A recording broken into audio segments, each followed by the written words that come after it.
તમારા કલાકોનો સમય હવે બચી શકે છે. જ્યાં મિત્ર ગૂગલની એવી ટ્રીક જે તમારા કલાકોનો સમય બચાવશે. 90% લોકો આજે પણ નથી જાણતા.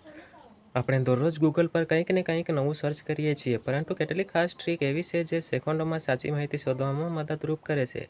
આ સ્માર્ટ ટેકનિક તમારો સમય બચાવીને સર્ચિંગને વધુ સરળ બનાવી શકે છે. મિત્રો, શું ગૂગલ પર કંઈક પણ સર્ચ કરવા માટે ઘણો સમય બગાડો છો? મોટાભાગના લોકો ગૂગલનો ઉપયોગ કરે છે, પરંતુ તેની કેટલીક ખાસ ટ્રીક વિશે નથી જાણતા. આજે આપણે ગૂગલની એવી સ્માર્ટ ટ્રીક વિશે જાણીશું જો તમારો ઘણો સમય બચાવી શકે છે. Quick search trick. જો તમે કોઈ ચોક્કસ વાક્ય કે શબ્દ સમૂહ લખવા માંગતા હો તો તમે તેને ડબલ કોટ્સમાં લખો. ઉદાહરણ તરીકે, જો double quotes best farming tips double quotes. આમ લખવાથી ગૂગલ એ જ શબ્દ ધરાવતા પરિણામો બતાવશે. કેમ ઉપયોગી છે? આ ટ્રીક વિદ્યાર્થીઓ માટે, ખેડૂતો માટે, બિઝનેસ માટે, રોજિંદા માહિતી શોધવા માટેના લોકો માટે ખૂબ ઉપયોગી સાબિત થઈ શકે છે. ગૂગલનો સ્માર્ટ ઉપયોગ કરવાથી સમય અને મહેનત બંને બચાવી શકાય છે. નાની ટ્રીક, મોટો ફાયદો. તમે ગૂગલની કઈ ટ્રીક સૌથી વધુ ગમે છે? કોમેન્ટમાં જરૂર લખજો. અને હજુ લગી ચેનલને સબસ્ક્રાઇબ નથી કર્યું, ચેનલને સબસ્ક્રાઇબ જરૂરથી કરી લેજો. મળીશું આગલા વિડીયોમાં.